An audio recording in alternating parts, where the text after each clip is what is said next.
cat is a rowdy teenager. Okay, so okay, I think we should get started. So yeah, waking up to another turn in the ongoing crisis in the Middle East. US troops are arriving. Houthi rebels are targeting Israel. President Trump has threatened to bomb Iran's oil infrastructure on the Kark Island. Well, that is creating shockwaves around the world, and we're here to discuss it with Samina Sultan and Samantha Gross. And Dr. Sultan is the senior economist at the German Economic Institute in Cologne. She is the leading European economic policy expert, international trade and geo-economic interdependencies. And Samantha Gross is the director of energy and climate initiative at the Brookings Institution. She recently provided a critical analysis on the disruption at the Strait of Hormuz. And Samantha, today we saw Brent crude already touching $116 a barrel. So, what is your take now on the situation? Well, for listeners who haven't heard me talk about this, we are experiencing the largest disruption of oil and natural gas supply the world has ever seen. This is bigger than what happened in 1973 and 1979. In fact, it's larger than those two combined. And so I know this is grim news, but I'm actually a little bit surprised that oil prices aren't higher than they are right now. And I think the reason for that is thus far, this is primarily being felt in Asia, where those supplies were going directly. And there's also oil on the water, oil in storage. But I think when the real disruption kicks in, we may see even higher prices. Wow, so we're living a little bit kind of in that state of disbelief, and we're waiting for, the kind of the implications really to hit. At liminal state, yes, where yeah, and I think there's this hope in markets for two things. One is that the conflict will end quickly. And then the other is that we can go back to the world that we were in on February 27th. And Mhm. I don't think that world is with us anymore. I don't really follow either one of those disruptions. I hope, or those assumptions. I wish I was wrong. And I hope Mhm. I'm wrong. But my impression is that we can't go back. Wow, so much for Wall Street and what is called the latest hopium trade. Samina, I wanted to kind of look at the other market that has been implicated, and it's far more important in some sense for the European, especially the German economy. I'm talking about the LNG market, right?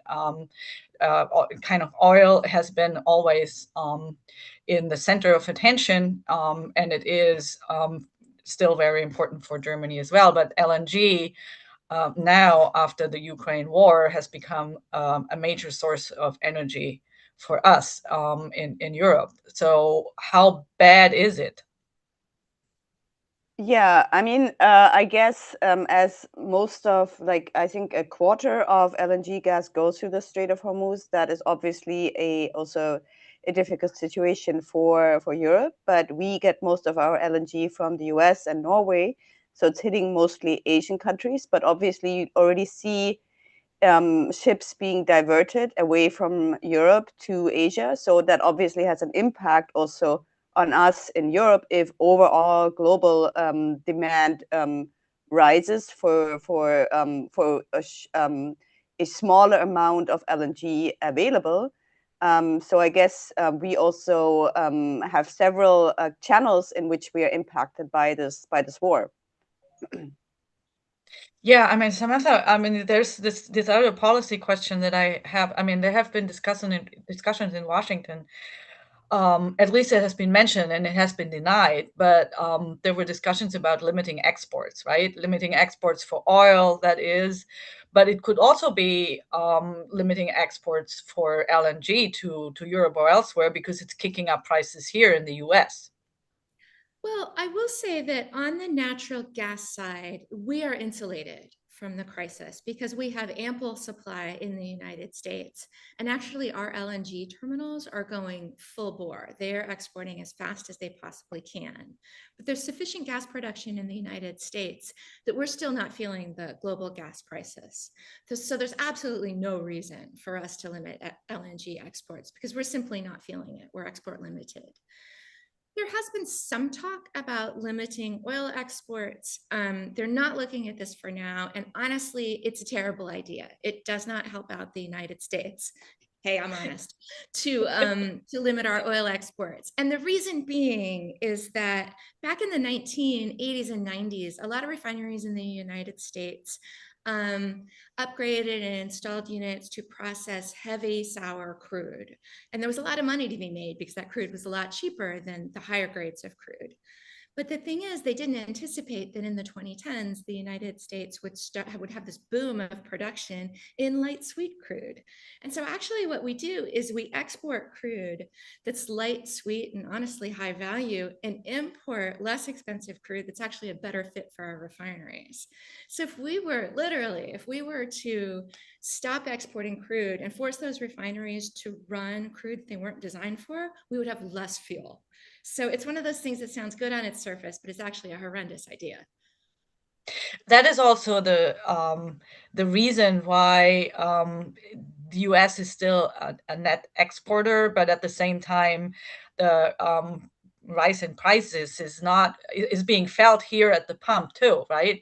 Because many people told me, well, I mean, the U.S. should be insulated against anything happening in oil because they're a net exporter and the biggest producer. But that's not true because you're still basically, I think it's 40% that the US is importing. So you're a big part of the global market. And that basically means that the US has still to care where the oil price is headed. Absolutely. So, and the truth is that because oil is more fungible than LNG, everybody has the terminals to import oil. The prices tend to be set on a global market. So trying to wall off the US to insulate us is just not going to work.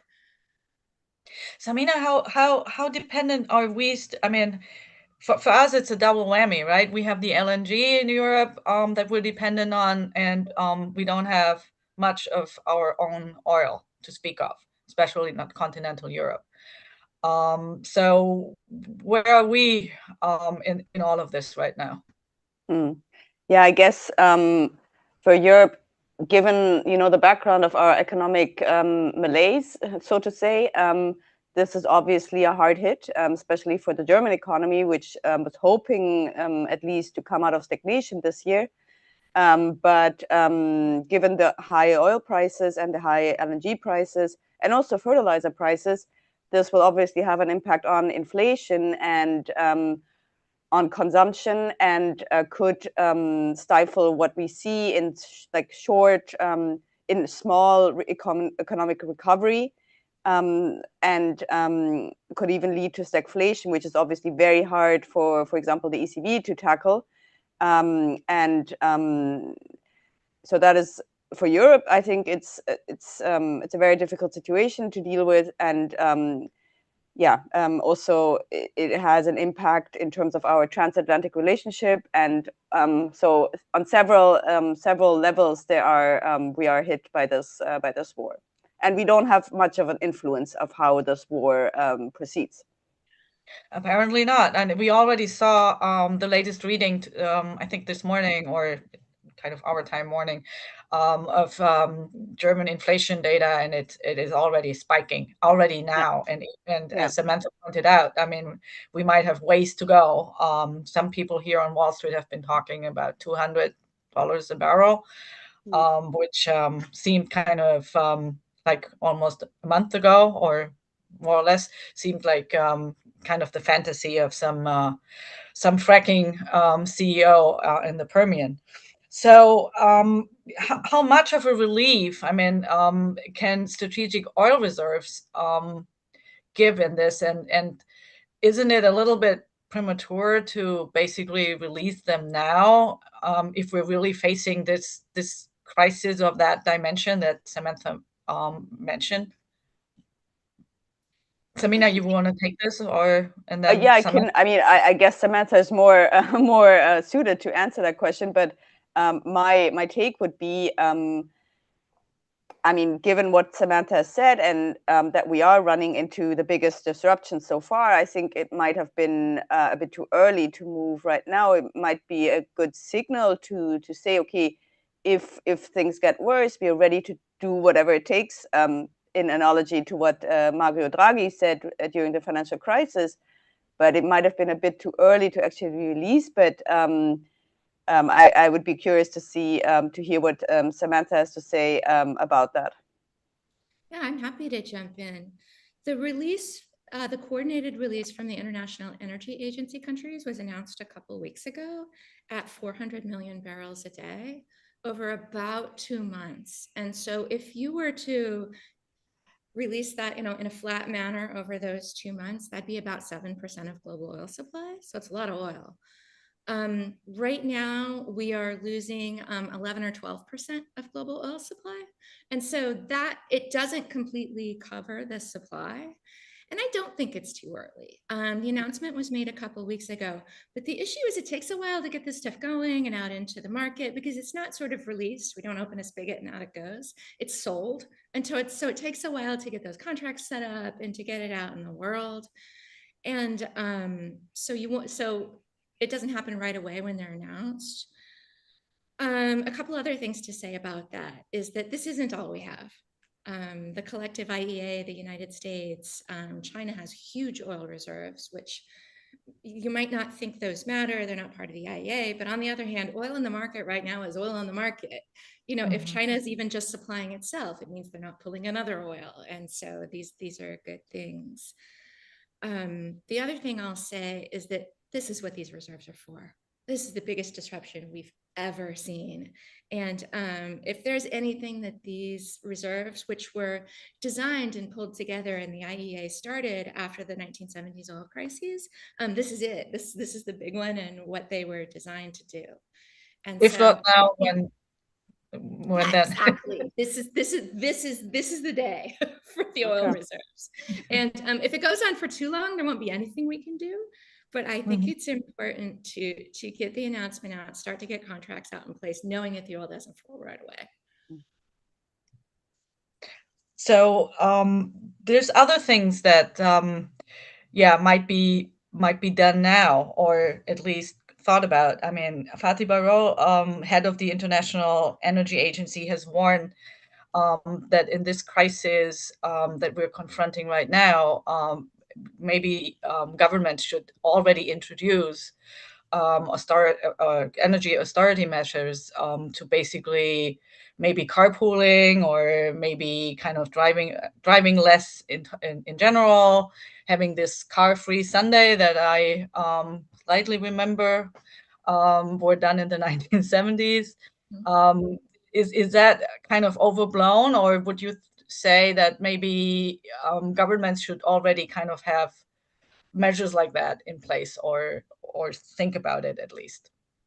It's tricky because the market is just in general a lot more efficient than it was back in the 70s when we went through very large disruptions. There will be supply. I don't expect to see really long gas lines and that sort of thing. I think, as our economist friends point out, that it'll come through in terms of price. Conservation measures that people are happy to do are great. I think probably more than mandates or gentle suggestions from government not to drive on Sundays or to work from home more often.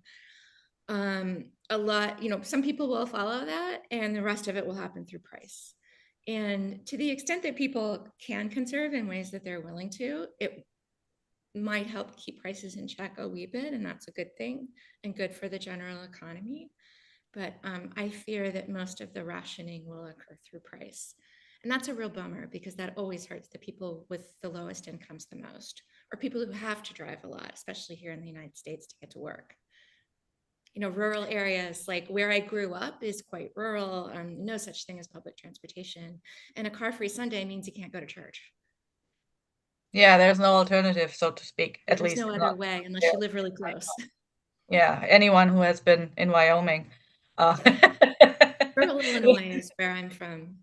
Not even hitchhiking is a good idea. So, Samina, I mean, talking about these measures, would that be maybe something that the German government should kind of basically at least mention, that might be in the cards? The famously unpopular tempo limit, basically the speed limit that has been talked about on and off, and Germans just love to hate it.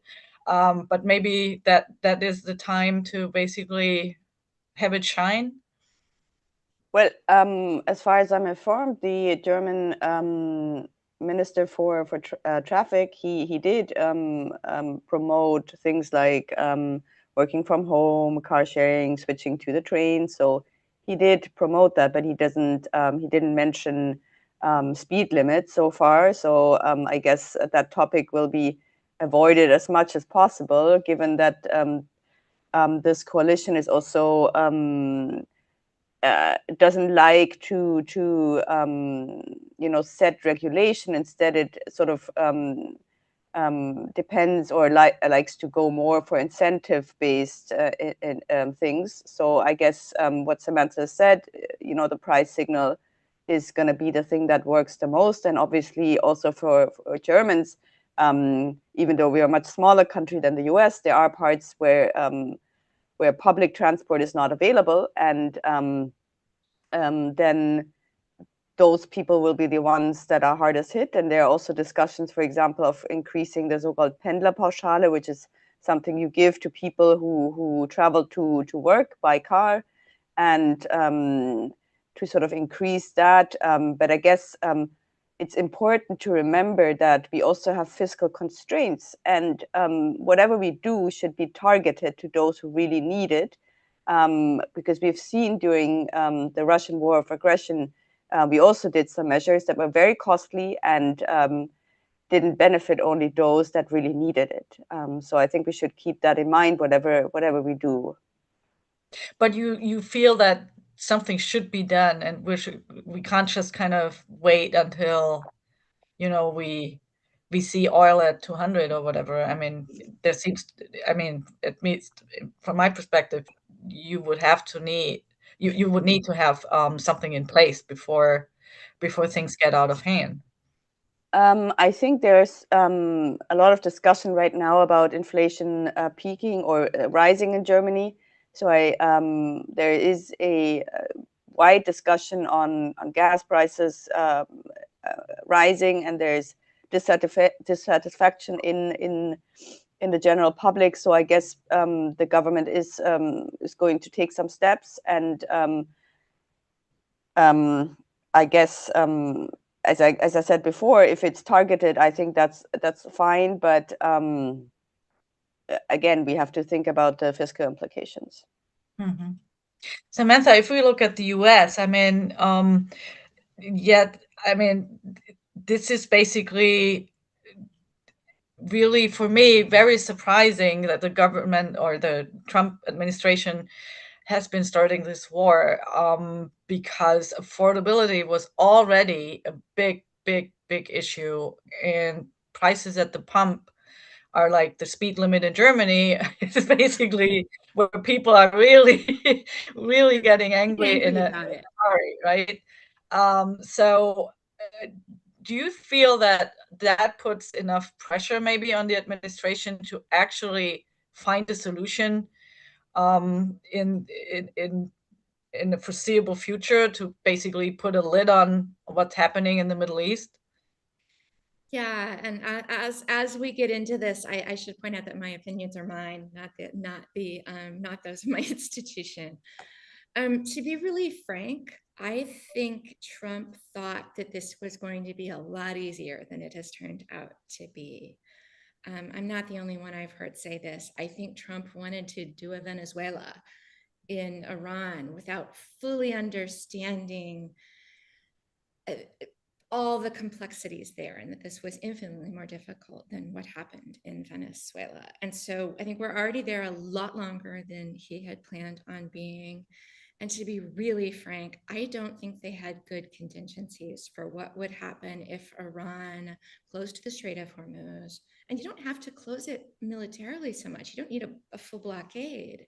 Just the threat and the understanding that Iran can take out a ship with a drone or a small missile effectively closes the strait. And then also that they lash out at their energy producing neighbors with whom they're not great friends with these folks. No love lost between many of the GCC countries, the Gulf Cooperation Council and Iran.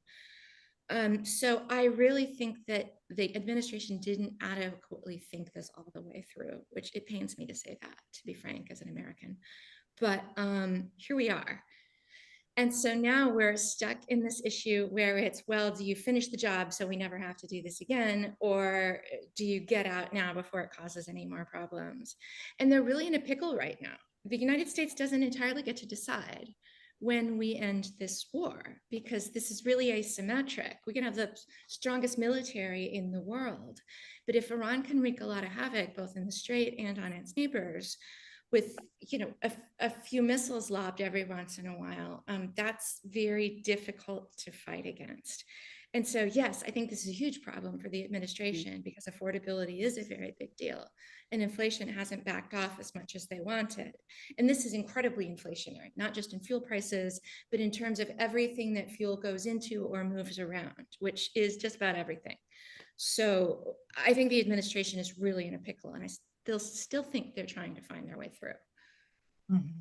That is not Well, a very happy statement. I that is apologize for hearing the Grim that is Reaper. not really a good. That's not really good news if they're not if they don't really If have I a had more solution news, to it. good news, I would share it. But I really think they're struggling with this right now. And just this realization that the world's strongest military can't fix everything. Mhm. So Samina, where does that leave the German government? We have no say one way or the other. So what's going to happen to our economy that has been already basically in the doldrums before this even started? Yeah, let me just maybe add a word or two on the US. I'm actually in the US right now, so we had protests over the weekend in several cities, and so that already shows there is a high dissatisfaction with the Trump administration, not only regarding energy prices or cost of living in general, but also his style of governing. So there is a lot of dissatisfaction. I think the polls show 38% satisfaction with the administration. And also there was this the meeting of the conservatives over the last week, and he didn't attend for the first time in 10 years. And that also shows in his MAGA camp, he might not be as as liked as before. So I think there is growing dissent, and he has a real problem now, because as Samantha has pointed out, the US cannot end this war alone. It takes at least three to tango, and yes, this is an increasingly difficult situation for the US, and it obviously has a global impact also for us here in Europe and in Germany. And as you said, Heike, we have no say in this. I mean, Trump said he's very angry at, for example, also Merz, pointing out specifically Merz, saying that while Merz was in Washington a few weeks ago when the war started, he seemed satisfied that the US goes ahead, but now Merz increasingly is distancing himself from the war and saying this is not our war, and we will only jump in once the fighting stops, and then we are willing to also open up this or help open up the Strait of Hormuz again. But I think this is just another point where the transatlantic relationship is increasingly coming under strains. It's not only trade relations. There is the Ukraine conflict. Trump has said he might, pull out his help in the conflict with Ukraine. And already Russia is, the winning third because, or the laughing third, because oil prices are rising, and he's now allowed to, for example, ship to India again. So I think the situation is very, very difficult for Europe, also politically, not only for the economy. And yeah, so perfect storm for us here. And yeah, I just hope that we will find some way of getting down the ladder again, but it's very difficult. Yeah.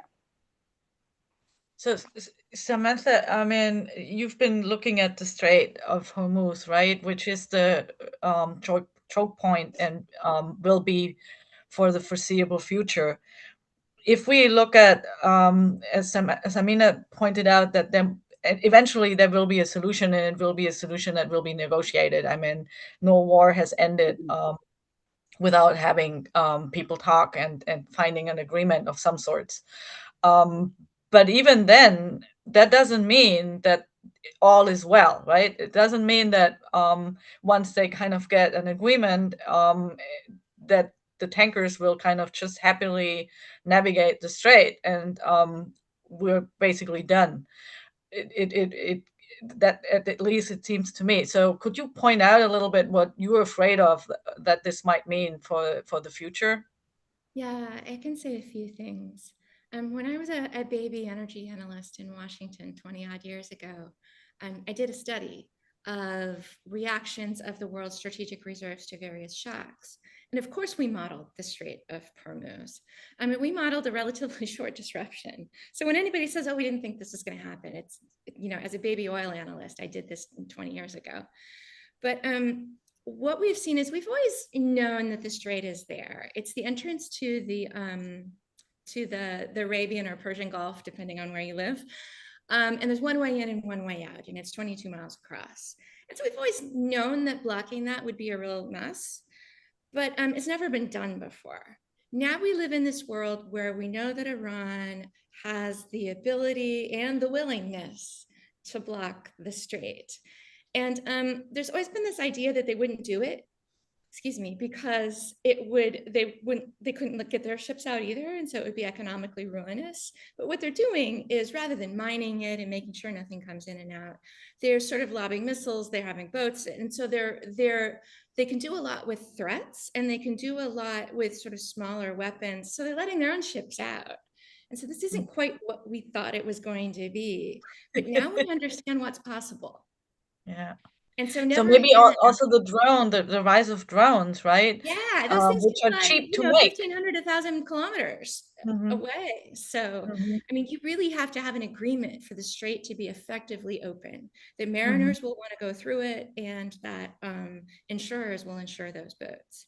The Hmm. other thing that has forever changed, and is, again, we knew this could happen, and we've actually seen it happen, but not quite to this scale, is Iran damaging the energy infrastructure of its Sunni neighbors.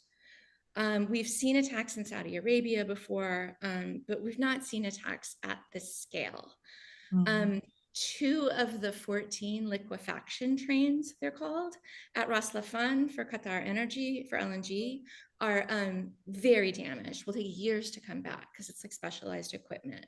They've been aiming at ports. And so the other thing that's going to depend on how this turns out is how long it goes on and how many more facilities are damaged. Because once they're damaged, it's not just, getting the facility from a cold start, which takes, a couple of weeks, a month. It's more, how long does it take to rebuild facilities that are damaged? And so that's why I say we can't go back to the world before this conflict, because it has fundamentally changed. We understand that Iran's calculus is different, and they're willing to do things that we might not have thought possible, especially with Hmm. respect to the strait. And they can do these things right now, They right? can, and they're Because they have willing to do new them. They're doing technology. them right now. Hmm. And it's a change in attitude, because especially blocking the strait, the thought was often, okay, somebody might do it for a while, but eventually Iran would be starving because it couldn't export its own oil. But Hmm. the other thing to think about is this is existential for the Iranians. Mm. This is somewhat of a war of choice for America and for Israel. But the Iranians, I mean, we were talking about regime change, and we killed the Ayatollah on the first day. Hmm. This was immediately existential for them. And you do different things when you're fighting for your life. And that's Yeah. how the regime feels.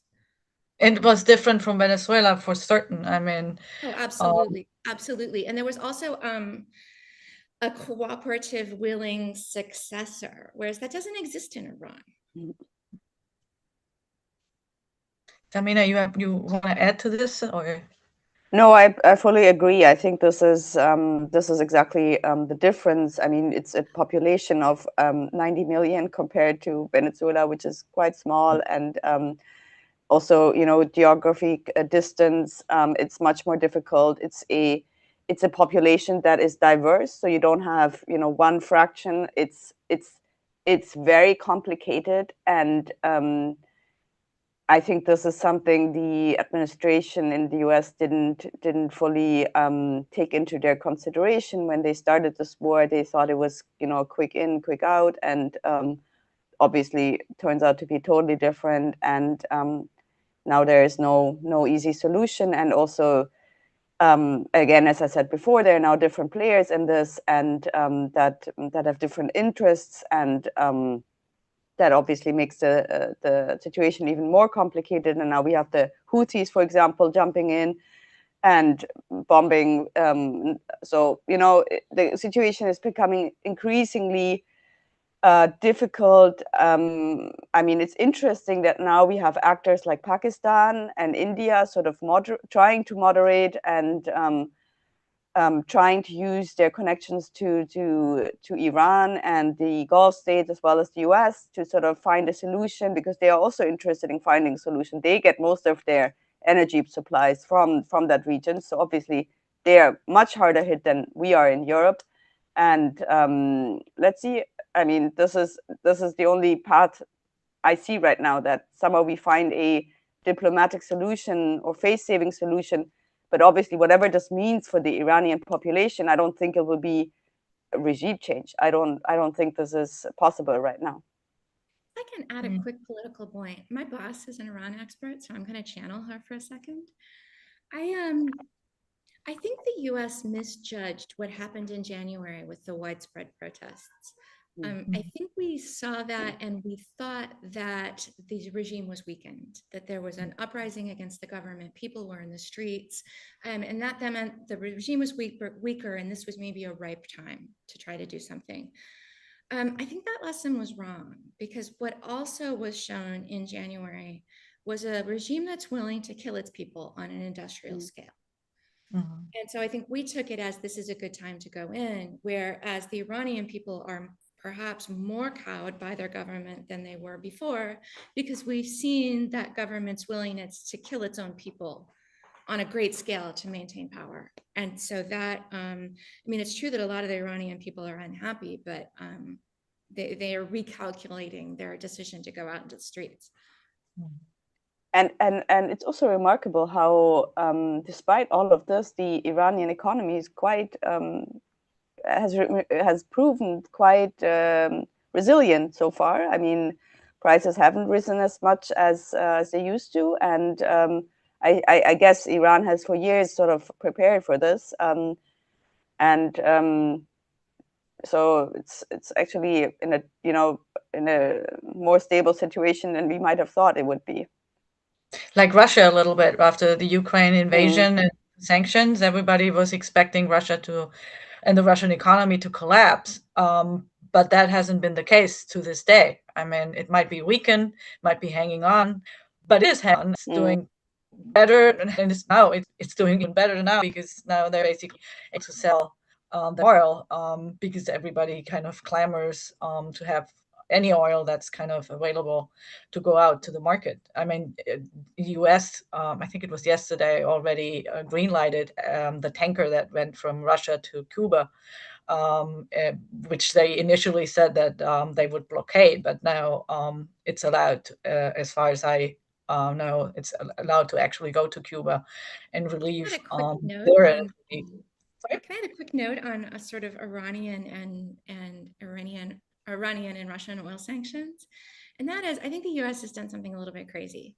We have lifted sanctions on both Iranian oil and Russian oil that was supposedly on the water for this short period of time. The reason why I think this is crazy is if that oil was on the water, it had a place to go. I mean, overstating it a little bit. But it was being sold at a sanctioned price. It had to be sold on the down low because it was sanctioned. Well, if you're unsanctioning that oil, it was already going to reach the market, which means it was already helping the market in terms of supply. Even the people who are buying sanctioned oil are, buying oil on the market. What happened is that they can fetch a higher price for it. Yeah, it's a So gift, did absolutely basically. nothing for supply and increased the coffers of both Iran and Russia, which is something nobody wants. And so I'm really blown away by that decision. Yeah, I mean, we're all kind of basically looking at decisions that are, well, hard to make sense of. Yeah, I mean, it's just kind of, it doesn't square with any strategic, even tactical kind of planning whatsoever. No. It's basically, I'm covering this for the last couple of weeks, and I'm like, is there an alternative kind of thing, scheme, strategy, and I can see and like to it, or is it just kind of one bad thing after another? Yeah, I hope in my heart that is the case, but I haven't seen it yet. So, taking a little bit the longer view here, and this is about this series is about being resilient. Samina, what would you say are measures that should be taken in a even longer run than just kind of carpooling now? I mean, in terms of energy supply for Europe, what can be done, what should be done, and what should be really pushed harder than we have been up to now. Yeah. So in Germany, we have big discussions about reviving coal energy and, for example, nuclear energy. In respect to nuclear energy, Germany basically abolished all its nuclear facilities. So I think this is not something that is feasible. Also, given that in the population we don't have support for that kind of technology, and we have seen in several other countries that building those facilities it takes years. Often it is postponed and it's very costly, and actually we don't have any facilities for long-term storage of the waste of the nuclear energy. And also uranium is actually comes from Russia, so this would again increase our dependence on Russia. So I don't think this is something that's something we should go ahead with. Also, for coal energy, there are discussions right now, and it would be difficult, I guess. I think toppling down on renewables would be a good solution. Obviously, then we also need some stable supplies. We have switched to LNG from the US and Norway. And I guess we will continue to do that. Also, if you look at the European energy market, I think there's a lot of potential to sort of increase our exchange within the European Union and being more flexible. And this would also increase our resilience. Also, if you think about working with the UK, which is a lot of wind energy, or also some African countries like Morocco with solar energy or hydrogen. So there's not one measure you can do and fix it all. There's several things you need to work on at the same time. And then there's also the thing that we need to we have a lot of renewables in the north of Germany, while the industry is mostly in the south. So you need connections and to finally go ahead and build these things, and also make it more easy to build these connections. So again, there are several strands we need to take to become more resilient in the energy market. I mean, Samantha mentioned we are already less dependent on oil and gas because our our industry is just less dependent on it. We have become more effective or efficient in using fossil fuel energies. Also, we're moving away from industry towards service industries, which need less energy. So that also has an implication of how much we rely on fossil fuels. Mhm. Yeah, I'll just second Yeah. something Samina said, and that is this idea of Europe becoming more integrated and interdependent is really important. I think it makes a big difference, and it's one of the most important things you can do. My colleague Constanze Stelzenmüller and I have a paper coming out on this actually in about 3 weeks, so it's in the final process, but I completely believe in that. And the other thing that I'll add is all of these solutions, they're the right thing to do for the climate, for energy security, for affordability too, but they take a bit of time. And if anything good comes out of this, and I felt very negative in this conversation, but if it has the effect of speeding up the energy transition in places and increasing the understanding that renewables are a more secure source of supply, and they're not subject to these kind of geopolitical interruptions that we're seeing, that would be a good outcome from a difficult situation. Maybe it would kind of provide the political will, because people are basically seeing what it means if you're still dependent. I mean, I get a lot of comments if I write, and I look at readers' comments, and for the most part, I mean, not, but I would say the vast majority of people is like saying, "Oh, we should look at renewables more, because nobody can kind of stop the wind from blowing, or the sun from shining."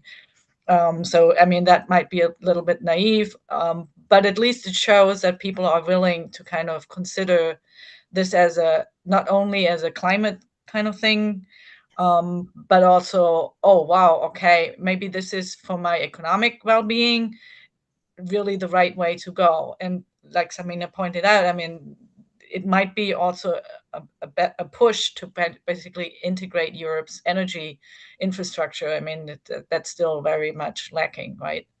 Yeah, we finalized this paper right as this was starting, and I think we might have to add an addendum at some point, because this just demonstrates another good reason why integration is extremely helpful for Europe. I mean, one of the advantages of the United States is that we're the United States, whereas it's not the United States with Europe. It is more difficult to do things transboundary, and it's more difficult when a group doesn't, no one will be better off all the time because of the integration, but overall the economy is definitely better off. And so trying to find a way to deal with the costs and the benefits is important, but the overall benefits are clearly there. But in that context, it's a little bit intriguing, at least that the administration here in the US has been basically paying a cool billion to Total, the French energy company, for not building a wind park here kind of across Rhode Island. And instead, that money will go to an LNG terminal, which basically is exporting energy to elsewhere. That is an interesting take on renewables, to say the least. I can give Trump has a personal animosity for offshore wind, but apart from that, and also the canceling of contracts for offshore wind, which the courts keep stopping it, thank goodness. But it's just bananas, because if we take to, just randomly canceling contracts for projects on federal lands or waters, who's to say a Democratic president from the far left won't come in and cancel oil and gas wells in the Gulf of Mexico? I mean, this is no way to make policy, and it's no way to run a country. But here we are. So it's basically what the US did for the past presidencies, at least, was this all of the above, right? I mean, I think Obama started this kind of slogan saying all of the above. So it would be great if, I mean, now that the US basically is losing their way a little bit with the all of the above, but maybe, Samina, that would be a slogan that the Europeans should look at, all of the above and all together now, to solve this crisis. Yeah, and I think working with other partners, like I mentioned before, the UK, Canada, and going ahead and really pushing for that transition, which we need, and which is losing ground because the U.S. administration is falling out. So I think we have to take a lead. I think we will see what China does. I mean, China is the technology leader in renewables, so we might have to see what China does. And yeah, but I think, during the Biden administration, we also had the Inflation Reduction Act, which really invested in renewables. And we now see this complete turnaround. And that also has an impact on US industry, and which is sort of going against the US slogan of making America great again, because there have been investments made. And this is actually a viable industry. And you see parts of that collapsing again because of the subsidies being taken back. And I don't know, to me this doesn't make sense again. But yeah, I guess it's similar as we said before, in parts of the administration. I also don't see this grand strategy, not only on the case of the Iran war, but also on the economic side. Yeah, I'm with you, Samina. And the thing that I would add to that, a couple things. To not be completely negative on this call, one thing that I think it's good for our European listeners to hear is that solar plus batteries is still the largest source of new electricity generation in the United States. So we are still building renewables in the United States. Wind turbines are going up, solar panels are going up. We're focused on advanced nuclear, which we generally feel good about here in the United States. And so we are still building low carbon electricity generation, just maybe not at the rate we would have been otherwise. But it's hard to stop these projects. I mean, I've been saying for years, we're going to deal with all of our energy issues, be they security or climate, when people can make money doing it. And we're in a situation right now where people can make money doing renewables. The one place where it's been, I think, a tragedy for the United States energy transition, and this really hits us on the oil side, is in terms of electric vehicles. We've got a chicken egg problem. We need more charging infrastructure for the vehicles to work, but we need more vehicles for the charging infrastructure to work. And so, so we've got, chicken egg problems here. Sorry. Yeah, that's the same in Europe. I would say. I mean, that's the same. I went to California recently, and at the airport, they're like, "Oh, we have an electric vehicle for you." And I'm like, "Yeah, I would love to take it, but I don't know where I'm going right now. And if I end up somewhere that I can't charge it, I'll be stranded. So that's not good for anyone." So I took the combustion engine model. Yeah, and the infrastructure in California is best in the whole country. Yeah, I know, but if you don't know, right, it's kind of exactly. You have to know. like, I don't know. I don't want to be calling in and saying, guys, I'm, somewhere in the Central Valley, and I have no idea how to get back.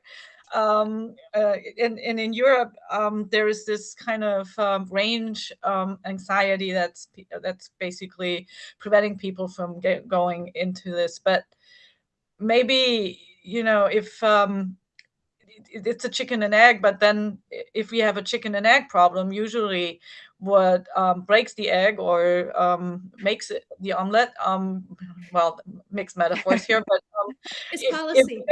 if the government is actually behind it, right, then because you can increase the market for both things until it supports itself. Yeah, we have a souffle. Yeah, and then you get souffle. Exactly. I like that metaphor. Yeah, I mean, we have touched a little, and I just for the audience, I've been told that it is possible to ask questions in the chat. So if that's actually possible and people are interested, I would invite questions for the last couple of minutes that we still have. And I also wanted to kind of go back a little bit we touched China very briefly, but it's basically a little bit the elephant that's in this room, this video call. I mean, they are a big consumer of energy and importer of energy, but they have made a huge undertaking to basically change. They're actually doing all of the above and a lot of it. So this kind of this mess in the Middle East, is that, to kind of take up Samantha's kind of pleading to kind of have a positive outlook, but maybe is that something that forces China as a big consumer, Europe with their energy dependency, and the United States with their kind of zigzagging ways to basically straighten up and kind of focus on the energy problem? I can say a couple words about that to start. So as a person who covers both energy security and climate, people will often ask me, why is it that China is a huge leader in renewable energy and in electric vehicles, and yet they still build a lot of coal plants? And I said, well, okay, that looks silly from the climate lens, but if you turn around and look at it through an energy security lens, that's why they're doing this, because they have significant they have significant coal. They're an oil producer, but not nearly enough to cover their demands. And so a renewables plus coal plus electric vehicles policy really makes sense for them from a security perspective. And so not only did they want to sort of be the leaders in this new industry, which has turned out to be a very good idea, but they were also doing these things for their own security. And so China is actually doing relatively well in this crisis because they have been worried about energy security as a paramount issue all along. And so a lot of the things that they're doing turn out to be the right things to do in a crisis like this. Yeah, Samina? Yeah, I agree. And, you know, I mean, Samantha mentioned the oil reserves that China has built up. I would be interested in your take, Samantha. As far as I've heard, the US reserves has actually been I mean, during Biden administration, he has already, you know, used some of those reserves. So they're actually not as full as they could be. So does that have an impact on what the US can do during this conflict? I mean, does this sort of, you know, tie their hands in terms of reserves? Yeah, I mean, the Biden administration did sell some reserves during 2022 when oil prices went very, very high for a while. And politically, you know, people were frustrated. You know, this is to lower gasoline prices. Of course, it's to lower gasoline prices. Like, that's how the market gets better when you sell oil. The thing that I'm frustrated at is that when oil prices then came down, Congress didn't use the revenue to buy more oil, because it's a buy low, sell high strategy. It works fine as long as you remember to buy low. Yeah. But the issue is, so we still have significant reserves. There was 400 and change, 500 million barrels in there, I think, when this all started. Order of magnitude. I'm not perfect, but so like we're not releasing nearly everything we have in this first release. So we still have some in reserves, which is true of the rest of the IEA as well. So we have some ability to respond. It's just that if this goes on a really, really long time, we might regret the fact that we didn't cash in on that buy low thing that we frankly should have done after we released in 2022. It's like we sell the oil, we get the revenue, and we forget what it's for. You know, Congress is like, money, and then we don't save up again for a rainy day. That's part of our problem. Let me throw in one or two questions from our audience. Here is one. The oil crisis of 1970s had profound implications on energy policy.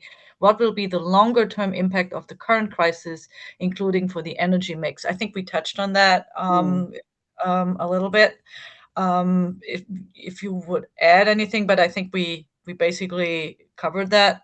And the other one is, given mid-term resilience and independence, will we not see more ambition regarding electrification and renewable energy storage in Europe? Well, yes, I mean, why is it that we don't have investors willing to private investment coming in, or what would you say is the holdup?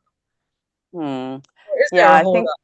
Yeah, I think there are many issues here. So it's part political. It's the fossil fuel lobby is also strong still in Europe. And then this whole transition, just at least for Germany, I can say it's always a bit difficult. Whatever, when you move away from things, when you try to change things, it's always a bit of an issue. I mean, I remember during the Russian war of aggression, when we had that push for gas for heat pumps in the housing, there was this huge upheaval that we want to move away from this, and obviously we need to do something about housing, and that is it's always difficult to go into something new and to transform. But as we've talked before, it's the way to go if you want to become more resilient. And so there needs to be some political consistency in going this way. Yeah, a lot of Yeah, point on that. And when I yes. noticed that one of the comments says, Europe seems stuck between a rock and a hard place. And I Hmm. really agree with that, because I think the thing that we forget sometimes is it's still 2022.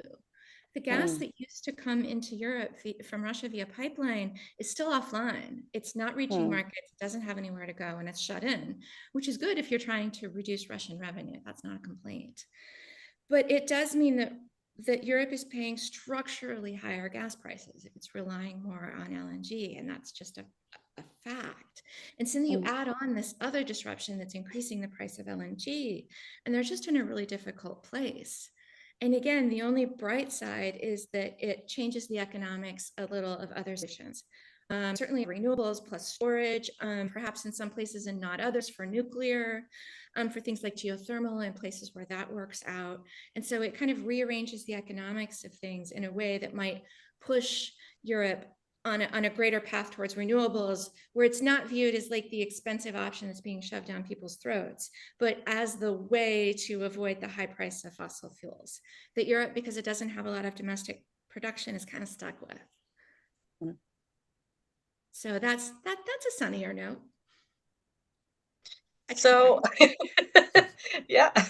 So Samina, your sunnier note would be what exactly? That's a very difficult question. I struggle to see any sunny spots right now, but you sort of catch me sort of in a on a bad foot here. I think maybe, as we said before, it pushes the transition to renewables. It might push for more European cooperation in the energy market. Maybe it also things that are on the bright side. But I think no one really needs this war, and it doesn't lead to anything good. So I struggle to see any positive aspect. Yeah, I'm definitely reaching talking about bright spots for sure, because I think even on the way to the bright spots, there's more pain to be felt, sadly. Yeah, definitely for Europe. And let's not forget the people in the Middle East that are bearing the brunt of all this. And we can all talk about the inconvenience of carpooling or speed limits and all of that, or maybe kind of debating to have a heat pump or not. But these people, it's their lives and it's existential. And so I think that's the worst part of it. And including the Iranian people. Our discussion, but it shouldn't be forgotten that this is not, that this is not all about energy. It's about people's lives. And so when we talk about pain, I mean, we might have pain, but the real pain is there. So yeah, so maybe that the bright spot is that at least these are all matters that can be addressed, but the loss of life cannot be really remediated. So that wasn't really cheerful either. I'm really sorry. I'm like Samina. Maybe it's our continental European way of seeing things. We're not really we're not good at looking at the bright spots. Maybe that's what's the difference between Americans and Europeans in the end. Or I just have to make myself get up in the morning, so there has to be something. Yeah, that's true. So maybe if we kind of reconvene, let's say maybe next year, around this time, we're all in a better place. Let's hope so.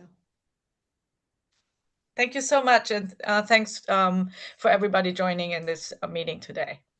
Yes, Thank thank you. you.